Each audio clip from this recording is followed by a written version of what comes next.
Hello students, I am Hardik Sheta from Saraswat international academy Vapi. आज हम standard 11 subject physics chapter number 14 oscillations को आगे बढ़ाएंगे। तो आज हमें एग्जाम्पल्स का सॉल्यूशन देखना है। एग्जाम्पल नंबर 14.1 से स्टार्ट करते हैं।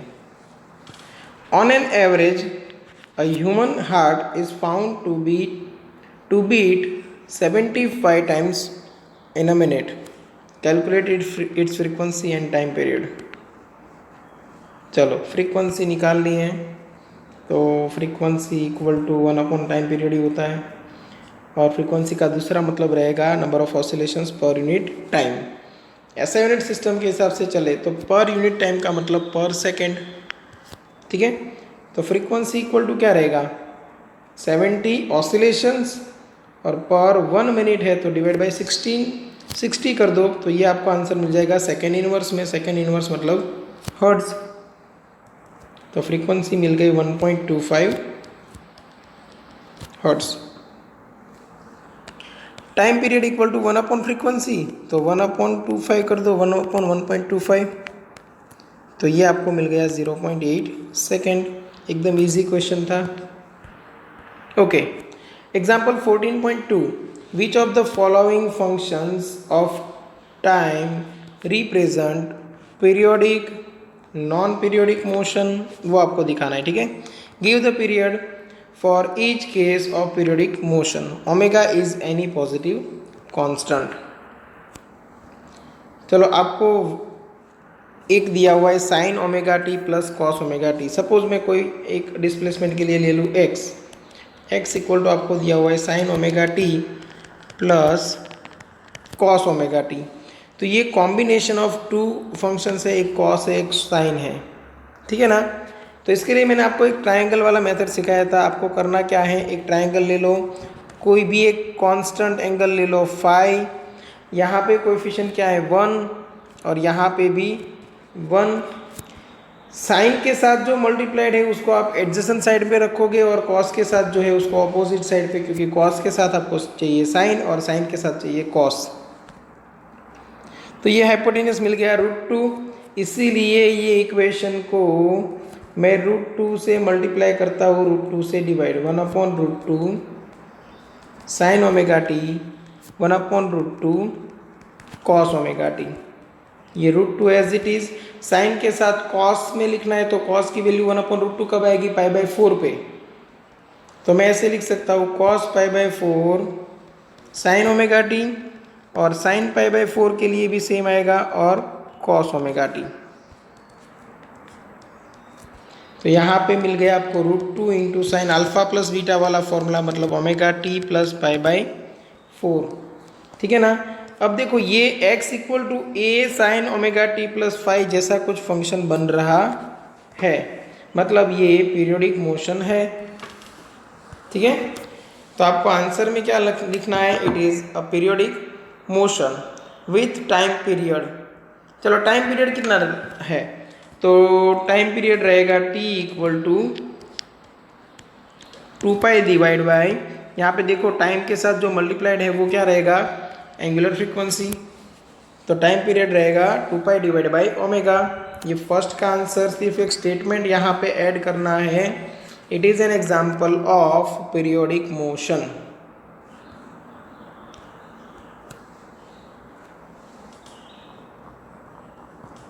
अब सेकंड देखो, sign omega t plus cos 2 omega t plus sign 4 omega t. अब ये हम ग्राफ की हेल्प से अच्छे से समझ सकते हैं।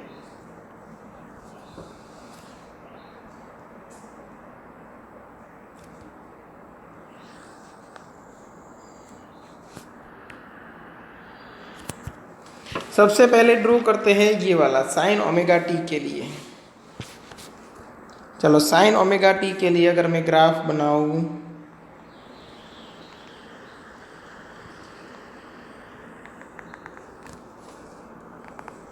तो मुझे कुछ इस तरह मिलेगा। उसके बाद एक cos 2 ओमेगा टी, मतलब फ्रीक्वेंसी डबल। cos का ग्राफ चालू होगा मैक्सिमम से,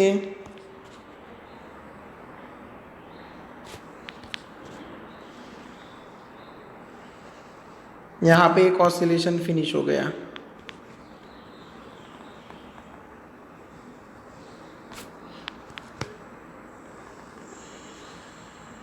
दूसरा ऑसिलेशन फिनिश हुआ।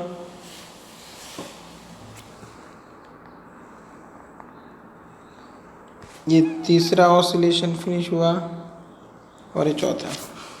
ठीक है। और एक है साइन 4 ओमेगा टी, मतलब फ्रीक्वेंसी अभी 4 गुना हो गई। मतलब साइन का ही ग्राफ आएगा बट 4 ओमेगा टी, मतलब यहाँ पे ही उसका एक ऑसिलेशन फिनिश हो जाएगा। अब इस इतने में आपको पता चलने लगेगा। चलो ये पूरा फंक्शन रिपीट कहाँ से हो रहा है चेक करो। यहाँ से बिल्कुल नहीं, देखो यहाँ से रिपीट हो रहा है। यहाँ से जो पूरा शेप है वो रिपीट होगा। कैसे समझ में आएगा? देखो सबसे पहली बात, हर एक मोशन रिपीट होनी चाहिए। तो ये रेड वाली देखो आप, यहाँ से फिर रिपीट हो रही है, देखो सेम वैसा ही शेप इधर भी बन रहा है। ओके, ये पर्पल वाली तो होगी क्योंकि वो तो कंटिन्यूसली रिपीटेड है। साथ में देखो ब्लैक वाली लाइन है वो भी यहीं से रिपीट होना स्टार्ट करेगी। ठीक है ना। तो ये जो आपको फंक्शन दिया हुआ है वो पीरियोडिक मोशन का ही एग्जाम्पल है। और टाइम पीरियड आप कैसे निकालोगे? तो सबसे लोएस्ट फ्रीक्वेंसी आपको चेक करनी है। कौन सी है? यहाँ पे ओमेगा, यहाँ पे 2 ओमेगा, यहाँ पे 4 ओमेगा, सबसे लोएस्ट रहेगी ओमेगा। ठीक है। तो ये एग्जाम्पल है पीरियोडिक मोशन का और उसका भी टाइम पीरियड रहेगा 2π/ओमेगा, क्योंकि सबसे लोएस्ट फ्रीक्वेंसी वाला जो वेव है उसकी वेवलेंथ सबसे ज़्यादा होगी, तो मतलब रिपीट भी उसी वेवलेंथ के बाद होगा। ठीक है। तो आपको यहाँ पे सिर्फ इतना लिखना है, it is an example of periodic motion, और उसका टाइम पीरियड बनेगा 2π/ओमेगा। अब ये थर्ड देखो, e⁻−ω t, ये एक एक्सपोनेंशियल फंक्शन है, वो कंटिन्यूसली डिक्रीजिंग रहेगा, कभी भी अपनी मोशन रिपीट नहीं करेगा। तो ये पीरियोडिक मोशन का एग्जाम्पल नहीं है, तो आपको लिखना है it is an example of non periodic motion. Same way ये भी कंटिन्यूसली इंक्रीजिंग फंक्शन है। ठीक है। तो ये भी अपनी वैल्यू रिपीट नहीं करेगा, लॉग है, इसलिए टाइम जैसे जैसे इंक्रीज होगा वैसे वैसे लॉग की वैल्यू भी इंक्रीज होती जाएगी। तो ये भी आप बोल सकते हो कि it is an example of non periodic motion. अब नॉन पीरियोडिक मोशन है तो पीरियड फाइंड करने की जरूरत ही नहीं है। क्लियर? तो थर्ड का आंसर रहेगा नॉन पीरियोडिक, फोर्थ का आंसर भी नॉन पीरियोडिक। चलो यहाँ तक समझ में आ गया होगा। अभी देखते हैं एग्जाम्पल नंबर 14.3। सेम ऐसा ही एक एग्जाम्पल है, which of the following function of the time represent simple harmonic motion and periodic but not simple harmonic motion. Periodic है but not simple harmonic motion, ऐसा कुछ आपको लगे तो आप यहाँ पे आंसर दे सकते हो। ठीक है। अब देखो जो फर्स्ट है ना वो हमने ऑलरेडी कर लिया है। कहाँ पे? यहाँ पे, ये देखो यही है पूरा। Sign omega T minus cos omega T दिया हुआ है आपको सिर्फ।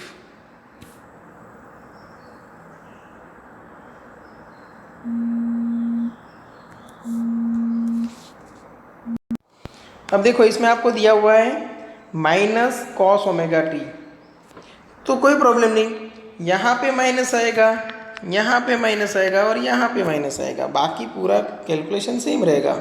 तो ये भी एक एग्जांपल है सिंपल हार्मोनिक मोशन का, क्योंकि सिंपल हार्मोनिक मोशन का इक्वेशन बनेगा a sin omega t plus five something या तो cos omega t plus five something, तो मैच कर रहा है उसके साथ। ठीक है। और इसका इनिशियल फेज जो रहेगा वो रहेगा -π/4, इनिशियल फेज रहेगा -π/4 और टाइम पीरियड रहेगा t = 2π/ओमेगा। ये सेम है। अब देखो ये सेकेंड वाला है, उसका सॉल्यूशन करते हैं। सेकेंड का सॉल्यूशन मैं यहाँ पे करके दे रहा हूँ क्योंकि वो फर्स्ट वाला मैंने कॉपी किया ना तो वो नीचे आ गया था। सेकेंड का सॉल्यूशन देखो, सपोज आपको दिया हुआ है x equal to sine square omega t. अब यहाँ पे थोड़ा ट्रिग्नोमेट्री के जो फॉर्मूलाज है उसका नॉलेज आपके पास होना चाहिए। मैं आपको पहले वो करा देता हूँ। सपोज आपको दिया हुआ है cos 2 थीटा, तो आपके पास एक फॉर्मूला रहेगा cos square theta minus sign square theta. अगर cos स्क्वायर थीटा की जगह पे मैंने 1 माइनस साइन स्क्वायर थीटा लिख दिया तो ये बनेगा 1 माइनस 2 साइन स्क्वायर थीटा। ये तो आपको याद होगा कि sine square theta plus cos square theta equal to 1 होता है, तो मैं cos स्क्वायर थीटा की जगह पे 1 माइनस साइन स्क्वायर थीटा लिख सकता हूँ और एक और माइनस साइन स्क्वायर थीटा, इसलिए यहाँ पे बन गया 1 माइनस 2 साइन स्क्वायर थीटा। अगर मैंने साइन स्क्वायर थीटा की जगह पे 1 माइनस कॉस स्क्वायर थीटा लिखा होता तो ये आता 2 कॉस स्क्वायर थीटा माइनस 1। मतलब ये cos 2 थीटा के 3 फॉर्मूला है हमारे पास। और साइन 2 थीटा अगर कहीं पे देखें तो आप 2 sine theta into cos theta लिख सकते हो। ऐसा लगे तो ये नोट्स में कॉपी करके रखो। अब देखो हम ये फॉर्मूला का यूज़ कर रहे हैं, ये वाले फॉर्मूला का। यहाँ पे cos 2 थीटा इक्वल टू क्या है 1 माइनस 2 साइन स्क्वायर थीटा। तो साइन स्क्वायर ओमेगा टी हमें क्या मिलेगा सोचो, तो 1 माइनस कॉस 2 थीटा मतलब 1 minus cos 2 omega T divide by 2। तो ये बन जाएगा 1/2 minus 1/2 cos omega T, 2 omega T है ना। हाँ, अब सोचो ये पीरियोडिक मोशन तो है क्योंकि टाइम के साथ रिपीट करेगी, बट सिंपल हार्मोनिक मोशन है या नहीं। सिंपल हार्मोनिक मोशन होती तो हमें तो कुछ ऐसा मिलना चाहिए ना, ए कॉस ओमेगा टी। यहाँ पे ये एक्स्ट्रा कांस्टेंट कौन सा आया, तो पहली नज़र में ये लगेगा कि ये सिंपल हार्मोनिक मोशन नहीं है। बट अच्छे से ध्यान दो, जो हमने सिंपल हार्मोनिक मोशन कंसिडर की थी उसमें जीरो लाइन को हम इक्विलिब्रियम लाइन लेते थे, तो मतलब ग्राफ ऐसा मिलता था। अब हमारे पास यहाँ पे जो कांस्टेंट कंटिन्यूसली ऐड हो रहा है वो क्या है 1/2। तो ये 1/2 पोजीशन है वो इक्विलिब्रियम लाइन बन जाएगी। और माइनस कॉस 2 ओमेगा टी से स्टार्ट हो रहा है ग्राफ, मतलब नेगेटिव मैक्सिमम से स्टार्ट होगा ऐसे। तो ये रिपीट तो हो ही रहा है ना। फर्क सिर्फ इतना है कि x equal to 0 equilibrium position नहीं है, but x equal to 1/2 equilibrium position है। बट वो इक्विलिब्रियम पोजीशन के आसपास ऑसिलेशन तो होगा ही। तो ये भी एक सिंपल हार्मोनिक मोशन का ही एग्जाम्पल है। ये एग्जाम्पल है सिंपल हार्मोनिक मोशन का, तो ये भी है एक सिंपल हार्मोनिक मोशन का ही एग्जाम्पल। और इसके लिए जो टाइम पीरियड बनने वाला है t, वो बनेगा 2 pi divide by angular frequency यहाँ पे है 2 ओमेगा, तो 2 कैंसल। टाइम पीरियड बनने वाला है पाई बाई ओमेगा। और लिखना है आपको इक्विलिब्रियम पोजीशन 0 नहीं होगी बट 1/2। ओके, तो यहाँ पे लिख सकते हो it also represents a simple harmonic motion with the point of equilibrium occurring at 1/2 instead of 0। Okay, ये 14.3 का सॉल्यूशन हुआ। अभी देखते हैं क्वेश्चन नंबर 14.4।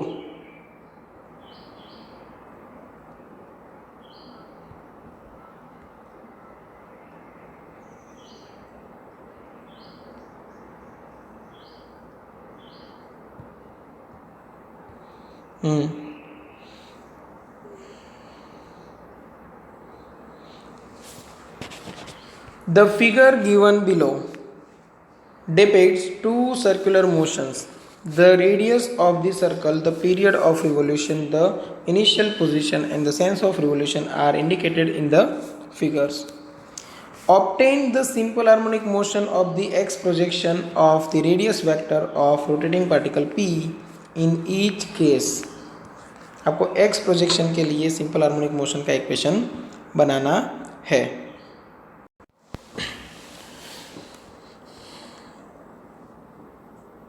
ओके, तो यहाँ पे आपको करना क्या है समझो। एकदम सिंपल सी बात है। एक तो x इक्वल टू समथिंग आएगा, तो यहाँ पे क्या है a, तो x इक्वल टू क्या आएगा एम्पलीट्यूड a। यहाँ पे एंगल क्या बनेगा यही सोचना है बस, और वो भी उस डायरेक्शन में, ठीक है। एट टाइम t पार्टिकल कहाँ पे जाएगा वो देखना है।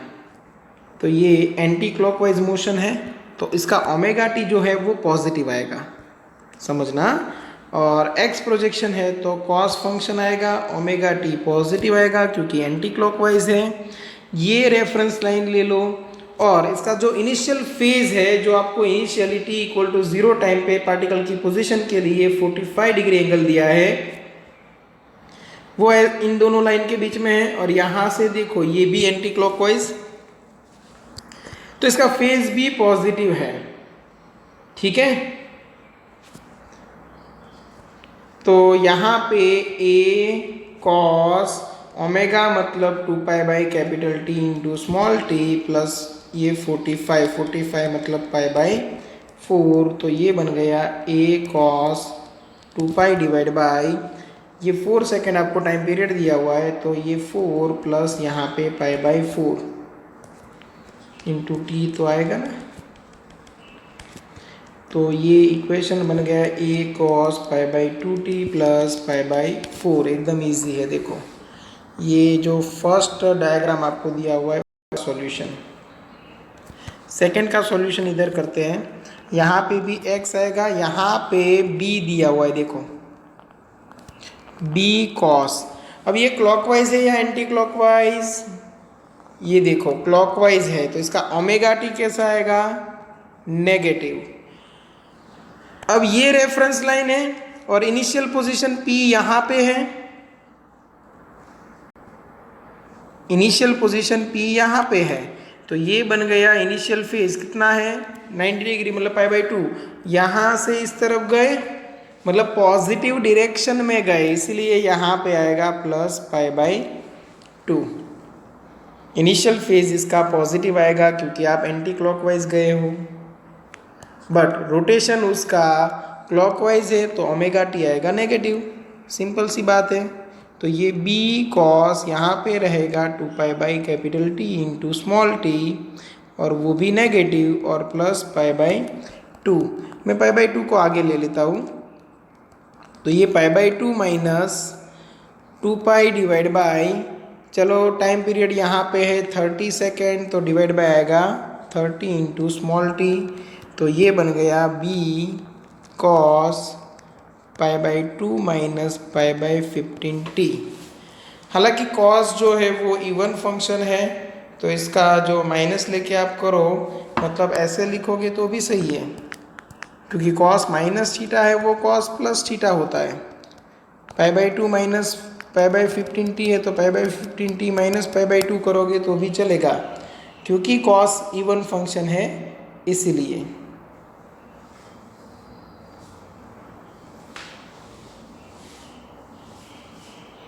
ठीक है। और ये पाई बाई 2 माइनस समथिंग है, तो ये बन जाएगा साइन, तो इसको आप b sine direct pi by 15t भी लिख सकते हो।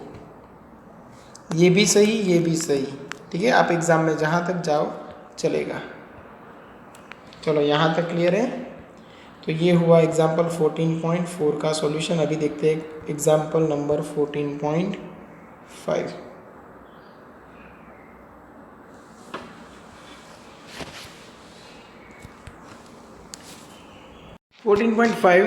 A body oscillates with simple harmonic motion according to equation in SI unit x equal to 5 cos 2 pi t plus pi by 4 at t equal to 1.5 second. Calculate the displacement, speed and acceleration of the body.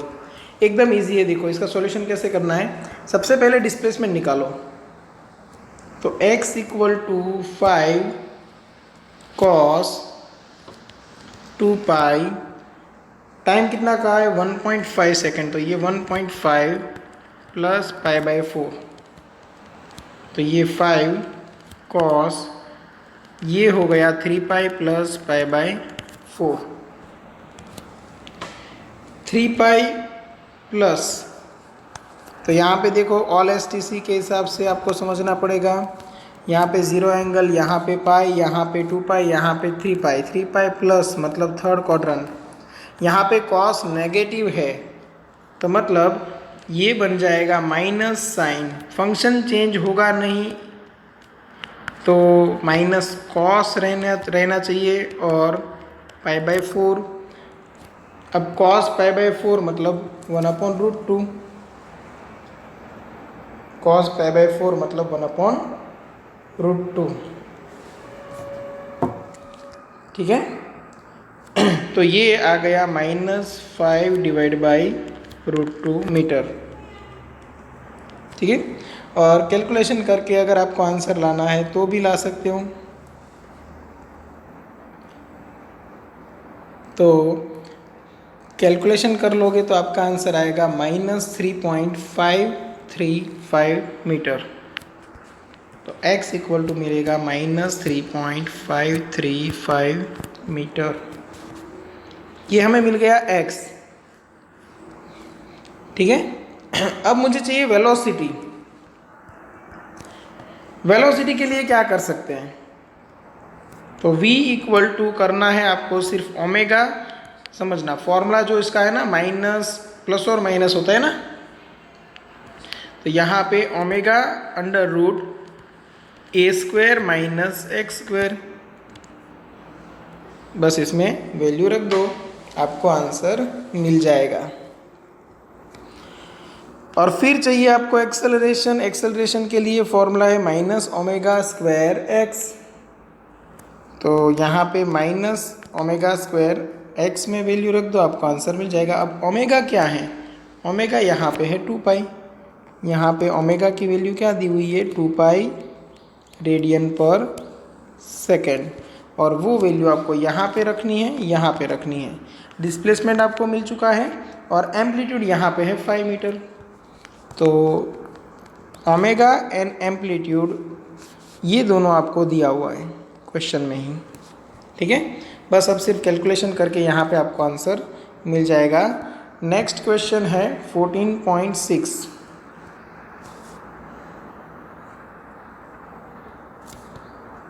Diagram लेना पड़ेगा इसका, तो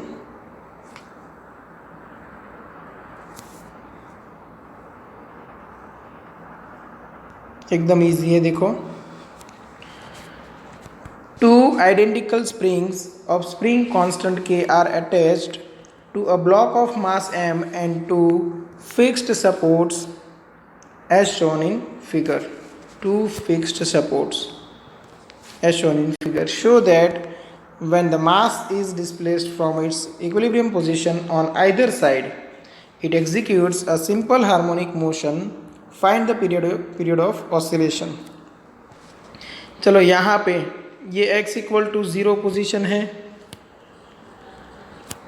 suppose हमने ये जो मास है उसको इतना डिस्प्लेस किया और यहाँ पे ला के रख दिया, तो ये डिस्प्लेसमेंट हुआ x सपोज, क्योंकि x इक्वल टू हमने कर दिया x।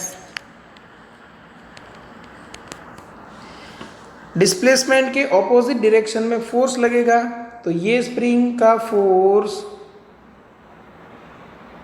इस तरफ लगेगा और ये स्प्रिंग दब गई ना, तो इसका भी फोर्स ऑपोजिट डायरेक्शन में लगेगा। एक स्प्रिंग एक्सपांड हुई है तो वो कंप्रेस होने की ट्राई कर रही है, ये वाली स्प्रिंग कंप्रेस हुई है तो एक्सपांड होने की ट्राई कर रही है, मतलब दोनों का फोर्स एक ही डायरेक्शन में मिल रहा है। तो here F net equal to क्या बनेगा, -kx माइनस kx। तो फोर्स आपको मिला -2kx। तो यहाँ पे जो इफेक्टिव स्प्रिंग कांस्टेंट है, इफेक्टिव स्प्रिंग कांस्टेंट है वो मिलेगा 2k।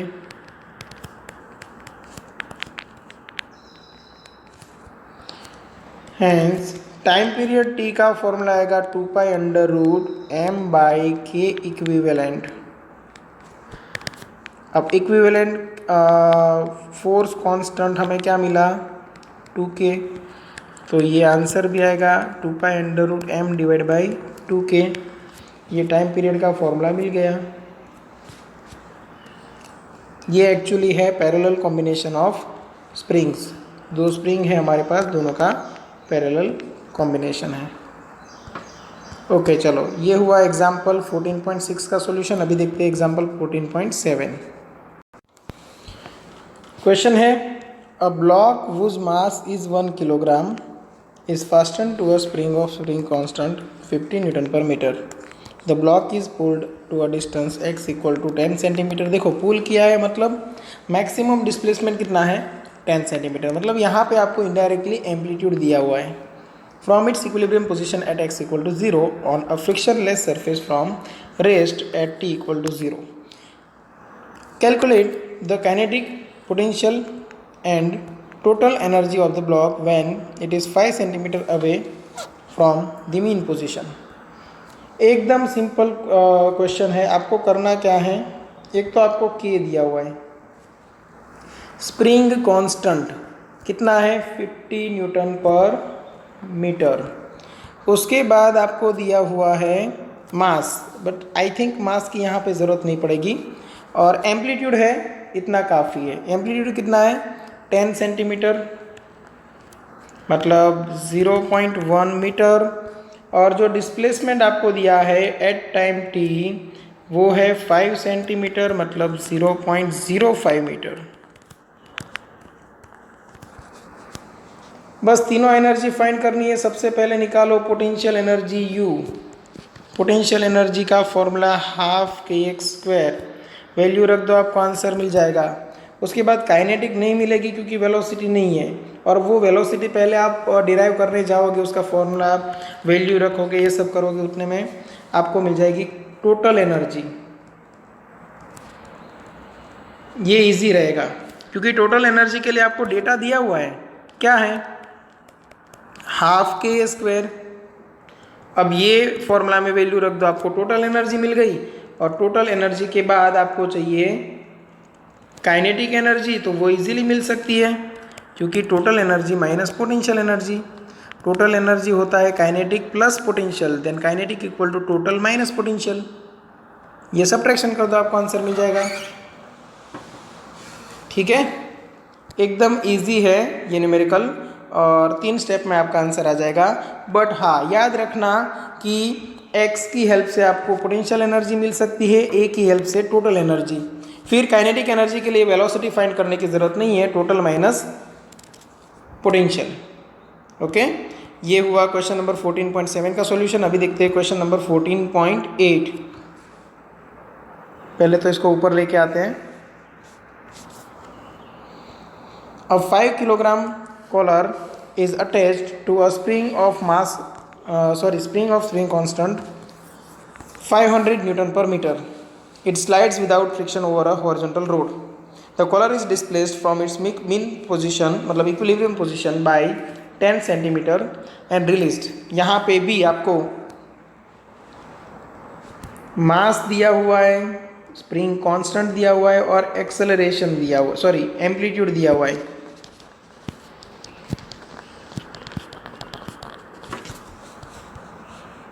मास तो शायद काम नहीं आएगा, बट देखते हैं कैसा क्वेश्चन है। ओके, टाइम हाँ काम आएगा क्योंकि यहाँ पे टाइम पीरियड निकालना है ना। हाँ, तो time period of oscillation, maximum speed, maximum acceleration, इतना निकालना है। चलो, टाइम पीरियड के लिए फॉर्मूला कौन सा लगाओगे 2π√m/k। मैक्सिमम स्पीड Vmax के लिए क्या लगाओगे आप ओमेगा इंटू ए, और मैक्सिमम एक्सेलरेशन के लिए स्पीड है तो पॉजिटिव ले लोगे चलेगा, यहाँ पे अदरवाइज प्लस और माइनस आ सकता था, और यहाँ पे omega into a. Maximum acceleration of collar is omega into a. बस इन सब में वैल्यू डालो, आपको आंसर मिल जाएगा, और सभी इंफॉर्मेशन आपके पास है, एम के ओमेगा ए सब कुछ। अच्छा, ओमेगा कहाँ से मिलेगा, किसी का ये भी तो क्वेश्चन हो सकता है। तो सबसे पहले ओमेगा निकाल लो, टाइम पीरियड तो मिल गया ना, तो ओमेगा इक्वल टू क्या कर दोगे 2π/t। यहाँ से ओमेगा मिल जाएगा और फिर यहाँ पे रख दो। ठीक है, चलो यहाँ तक समझ में आ गया होगा। 14.9 देखो, एकदम इजी है। What is the length of simple pendulum which ticks 1 second. Okay, हर एक सेकेंड पे टिक करेगा। यहाँ से सपोज ये ऑसिलेशन करना स्टार्ट करें, यहाँ तक आएगा 1 टिक, यहाँ तक आया 1 टिक, तो मतलब टाइम पीरियड हो गया 2 सेकेंड। ओके, टाइम पीरियड आपको इनडायरेक्टली दिया हुआ है 2 सेकेंड। ठीक है, तो फिर लेंथ फाइंड करनी है तो इजीली निकल सकती है 2 pi under root L by g. बस टाइम पीरियड है आपके पास 2 सेकेंड, जी की वैल्यू 9.8, तो आपको एल मिल जाएगा।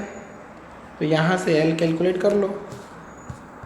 और अभी एक जो क्वेश्चन है वो है 14.10 for the damped oscillator shown in figure 14.19।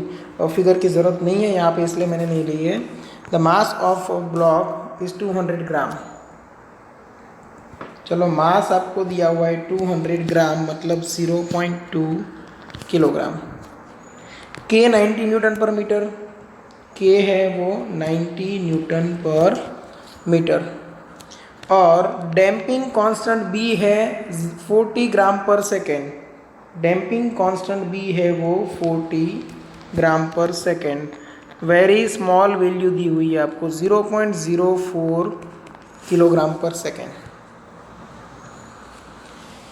Calculate the period of oscillation. चलो, सबसे पहले पीरियड ऑफ ऑसिलेशन निकालना है। बी में क्या है, time taken for its amplitude of vibration to drop to half of its initial value and time taken for its mechanical energy to drop to half its initial value. ठीक है, तो ये question में आप बोल सकते हो here b is very small, मतलब वो डैम्पिंग कांस्टेंट की जो कंडीशन थी ना, b is less than under root k into m, ये यहाँ पे सेटिस्फाई हो रही है। ओके, तो आप टाइम पीरियड का फॉर्मूला डायरेक्ट निकाल सकते हो 2 pi under root m by k, क्योंकि डैम्पिंग है ही नहीं। अब एम भी है आपके पास और के भी है, वैल्यू निकाल लो, 0.3 सेकेंड आएगा। बी में क्या निकालना है हमें, time taken by oscillator to reduce its amplitude to half the initial value. Okay, तो एम्पलीट्यूड एट टाइम टी का फॉर्मूला लगा सकते हो a into e to power minus b t by 2m, but ये थोड़ा डिफिकल्ट रहेगा। इससे अच्छा डायरेक्ट शॉर्टकट यूज़ कर लो, जिसको हम बोलते हैं हाफ लाइफ टाइम एम्पलीट्यूड के लिए। तो half life time equal to यहाँ पे आपको मिलेगा ln 1/2, ln 1 divide by 2, ln 1 divide by 2 नहीं आएगा, ln 2 आएगा, और divide by b upon 2m। ठीक है, अब ये कैसे आया, मैं यहाँ पे आपको पूरा डेरिवेशन दे देता हूँ, बट आप डायरेक्ट फॉर्मूला लिखोगे तो चलेगा। देखो, a इक्वल टू फॉर्मूला है a of t, a of t equal to formula है a into e to power minus b t by 2m। अब एक ऑफ टी की वैल्यू इनिशियल से हाफ होनी चाहिए, मतलब a by 2 e to power minus b t by 2m। ये a cancel, ये हो गया 1/2 equal to e to power minus b t by 2m। But मैं क्या करता हूँ, e to power minus b t by 2m है, उसको नीचे ले लेता हूँ, तो ये plus B t by 2m हो गया, है ना। अब जो इनिशियल वैल्यू से ये हाफ हुआ उसको बोला जाता है हाफ लाइफ टाइम, इसलिए मैंने टी की जगह पे मैं लिख देता हूँ τ1/2। तो यहाँ पे भी b τ1/2 डिवाइड बाई 2m, तो e to power b into τ1/2 divide by 2m equal to आपको मिल गया 2, दोनों तरफ ln ले लो, तो b into τ1/2 divide by 2m, ln e equal to 1 होता है ना, तो ये ln 2 हुआ। तो τ1/2 इक्वल टू आपको मिलने वाला है ln 2 divide by b by 2m, मतलब इनटू आ जाएगा ऊपर 2m नीचे b। ये फॉर्मूला आप सीधा यूज़ कर सकते हो। तो यहाँ पे क्या करोगे, ln2 ऊपर आ जाएगा 2m और नीचे आ जाएगा b। ln2 की वैल्यू याद रख लो 0.693, या तो आप 2.303 से मल्टीप्लाई करके log 2 कर सकते हो। तो 2.303 इंटू log 2 मतलब 0.3010, फिर आपको आंसर मिलेगा 0.693। ओके, यहाँ पे 2m, चलो मास कितना है 0.2 और डैम्पिंग कांस्टेंट कितना है 0.04। तो ये आपको आंसर मिल जाएगा 6.93 सेकेंड। क्लियर, ये बी का आंसर है। और यहाँ पे जो हमने किया है वो एडिशनल है, मतलब ये आपको दिखाने की ज़रूरत नहीं है सॉल्यूशन में। ओके, चलो अभी सी एनर्जी के लिए करते हैं। अब एनर्जी में फॉर्मूला में डिफरेंस क्या है समझो। यहाँ पे BT बाई 2m की जगह पे क्या आता है, m आता है ना, सिर्फ डिवाइड बाई 2 नहीं आएगा। और डिवाइड बाई 2 नहीं आएगा तो यहाँ पे एनर्जी के लिए जो टाइम पीरियड रहेगा τ1/2, उसका फॉर्मूला आपको मिलेगा ln2 into m divide by b, मतलब 0.693 इंटू 0.2 डिवाइड बाई 0.04। तो ये हाफ वैल्यू आएगी, मतलब 3.46 सेकेंड आपको मिलेगा।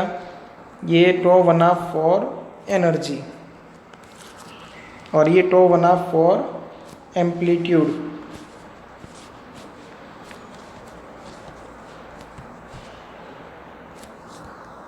ओके, चलो यहाँ तक समझ में आ गया। सभी न्यूमेरिकल्स का सॉल्यूशन हमने कर लिया यहाँ पे। ओके, एक बार खुद से लिख के प्रैक्टिस कर लेना, चेक कर लेना कि आंसर आ रहा है कि नहीं। अगर कहीं पे डाउट है तो कांटेक्ट कर सकते हो। नेक्स्ट वीडियो में हम एक्सरसाइज का सॉल्यूशन स्टार्ट करेंगे। अब एक्सरसाइज में आपको क्या करना है वो मैं बता दूं। जितने भी लॉजिकल क्वेश्चंस है जो हमने ऑलरेडी पढ़े हुए हैं, ऑलरेडी डिस्कस किए हुए हैं, ऐसे क्वेश्चंस मैं आपको दे रहा हूँ, आपको खुद से ट्राई करना है। और अगर समझ में ना आए तो क्वेश्चन पूछ सकते हो। एक्सरसाइज में कौन कौन से क्वेश्चन मैं आपको बता रहा हूँ, आप खुद से ट्राई करोगे। एक है 14.1, 14.2, 14.3, ठीक है ना। और बहुत सारे तो MCQ जैसे हैं, तो वो भी आपको ट्राई करने हैं। एक है 14.5, 14.6 एक MCQ है जिसमें a = -10x आंसर आता है, मतलब उतना डिफ़िकल्ट है नहीं। तो 14.6 आप खुद से एक ट्राई कर सकते हो। और एक है 14.16, ठीक है। चलो यहाँ तक समझ में आ गया। तो इतने क्वेश्चंस आपको खुद से ट्राई करने हैं। अगर समझ में ना आए तो एनी टाइम कॉन्टेक्ट कर सकते हो। बाकी के क्वेश्चंस का सॉल्यूशन मैं आपको नेक्स्ट वीडियो में प्रोवाइड कर दूंगा। ओके, यहाँ तक रखते हैं। Thank you.